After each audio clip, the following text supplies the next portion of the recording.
Okay, if you're familiar with the work of Byron Katie, there are 4 questions.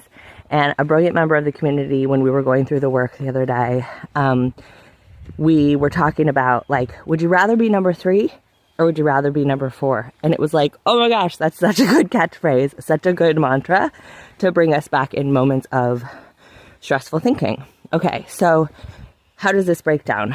You can go to thework.com and learn more about the work, but basically the 4 questions are: you take a stressful thought and you ask, is it true? Is it absolutely true? How do I react when I have this thought? And who would I be without the thought? Okay? So when we get to how do I react, it shows us what this thought is creating in our lives. Okay? So for me, if I had the stressful thought like the government should provide free healthcare.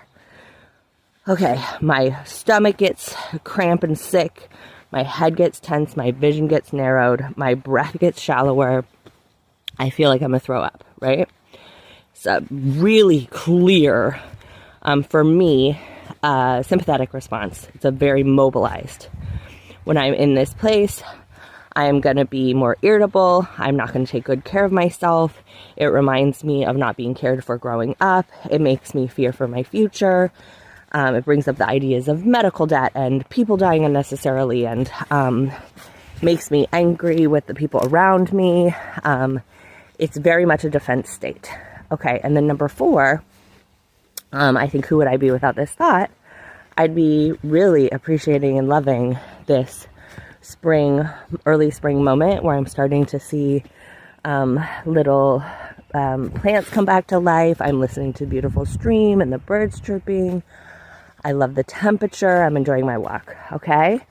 So if I want to use this, do I want to be 3 or 4? Some people can feel like, oh, I'm denying the problem. Okay.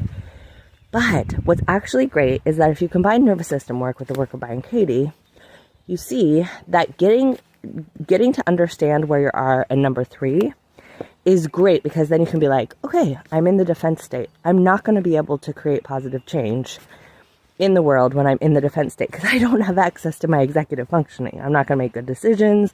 I'm not going to be able to plan or collaborate or take multiple perspectives.